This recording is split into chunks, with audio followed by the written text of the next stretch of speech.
तो हम लोग पंप की बात कर रहे थे कि कोई एक ऐसा पंप होना चाहिए जो ब्लड वेसल्स में ब्लड को पंप कर सके। तो इसके लिए हमारे बॉडी में एक हार्ट होता है, एक ये मस्कुलर आर्गन है। मस्कुलर का मतलब मसल का बना हुआ है, और जितनी बड़ी हमारी मुट्ठी है, एज बिग एज और फिस्ट, लगभग मुट्ठी के बराबर ये होता है। और ये जो हार्ट है, ये दोनों चीज़ों को, both oxygen and carbon dioxide have to transported by blood. The heart have different chambers to prevent the oxygen rich blood from mixing with the blood containing carbon dioxide. कहने का मतलब ये है कि हमारे बॉडी में दोनों तरह के ब्लड का पंप होता है, दोनों तरह के ब्लड की सप्लाई होती है। कैसे, इसको हम देखते हैं कि जैसे कि ब्लड पंप हुआ हमारे बॉडी में, ब्लड पंप होने के बाद वो टिश्यूज़ तक जाएगा, टिश्यूज़ तक जाने के बाद वहाँ से वो डीऑक्सीजनेटेड ब्लड को लाएगा। डीऑक्सीजनेटेड ब्लड का मतलब जिसमें ऑक्सीजन नहीं मौजूद है। और वो ब्लड फिर कहाँ पंप होगा, वो लंग्स में हमारे पंप होगा। लंग्स में पंप होगा, लंग्स में पंप होने के बाद क्या होगा, वो ऑक्सीजनेटेड होगा। ऑक्सीजनेटेड होने के बाद वो फिर से एक बार हार्ट में वापस आता है और फिर पूरी बॉडी में पंप किया जाता है। इसको हम थोड़ा सा डिटेल में लेते हैं कि ये किस तरह से होता है। आप इस हार्ट का एक स्ट्रक्चर देखिए पहले। तो हार्ट में आप देख रहे हैं ये राइट साइड है, ये लेफ्ट साइड है। तो पूरी बॉडी का जो ब्लड होता है वो एक बार कहाँ आता है, सबसे पहले राइट आर्ट्रियम में। हार्ट में आप जानते हैं 4 चैम्बर होते हैं, ये अपर चैम्बर आर्ट्रियम है, ये लोअर चैम्बर वेंट्रिकल है। तो right atrium, left atrium, right ventricle, left ventricle, इस तरह से ये 4 चैम्बर्ड हार्ट होता है हमारा। अब 4 चैम्बर्ड में क्या होगा, ये जो राइट आर्ट्रियम है, राइट में हमेशा ब्लड पूरे बॉडी से, होल बॉडी से आता है। किससे आता है, वेना कैवा के थ्रू, है ना।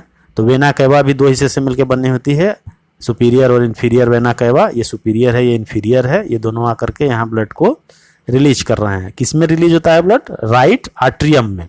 तो deoxygenated bloods come from whole body through या into right atrium, through vena cava और इनटू राइट आर्ट्रियम। मतलब पूरे बॉडी से जो ब्लड है वो कहाँ आता है, सबसे पहले राइट आर्ट्रियम में। राइट आर्ट्रियम से ये फिर यहाँ पे बीच में वाल्व होते हैं, इसके थ्रू जाता है राइट वेंट्रिकल में।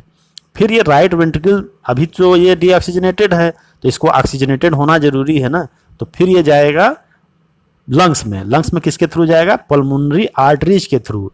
फिर पल्मोनरी आर्टरीज के थ्रू ये लंग्स में जाएगा। लंग्स में आप जानते हैं वहाँ पे ऑक्सीजनेशन होगा, और ऑक्सीजनेशन होने के बाद फिर वो आएगा हार्ट में, दोबारा आएगा। दोबारा किसके थ्रू आएगा, पल्मोनरी वेंस के थ्रू। किस में आएगा, लेफ्ट आर्ट्रियम में। फिर लेफ्ट आर्ट्रियम से आएगा लेफ्ट वेंट्रिकल में, और फिर लेफ्ट वेंट्रिकल से वो फिर एओर्टा के थ्रू पूरी बॉडी में पंप होता है। तो डबल सर्किट हो गया, एक बार यहाँ से यहाँ आया, फिर लंग्स में गया, फिर वापस आया, फिर गया आपके बॉडी में। तो इस तरह से पूरा ये मूवमेंट होता है। इस डायग्राम में आप देखिए, इसमें क्लियर हो जाएगा आपको कि यहाँ पे क्या है, ये लंग्स हैं, ये हमारी होल बॉडी है, ठीक है। तो आप देख रहे हैं, मान लीजिए ये पैर है हमारा, पैर से यहाँ ब्लड गया हार्ट में, है ना। पैर से पेट वगैरह, एब्डोमेन वगैरह, चेस्ट वगैरह होते हुए हार्ट में आया। फिर यहाँ से ये राइट आर्ट्रियम में आया, फिर राइट वेंट्रिकल में गया, फिर यहाँ से ये वेंट्रिकल से गया लंग्स में प्योरीफाई होने के लिए, ऑक्सीजनेटेड होने के लिए। फिर वो घूम करके फिर आया लेफ्ट आर्ट्रियम में, लेफ्ट आर्ट्रियम से फिर आया लेफ्ट वेंट्रिकल में, और फिर लेफ्ट वेंट्रिकल से फिर ये एओर्टा के थ्रू पूरे बॉडी में जाता है। तो इस तरह से डबल सर्किट, एक बार ऐसे आया, फिर ऐसे गया, फिर ऐसे आया, ठीक है। तो ये इस तरह से मूवमेंट इसमें होता रहता है।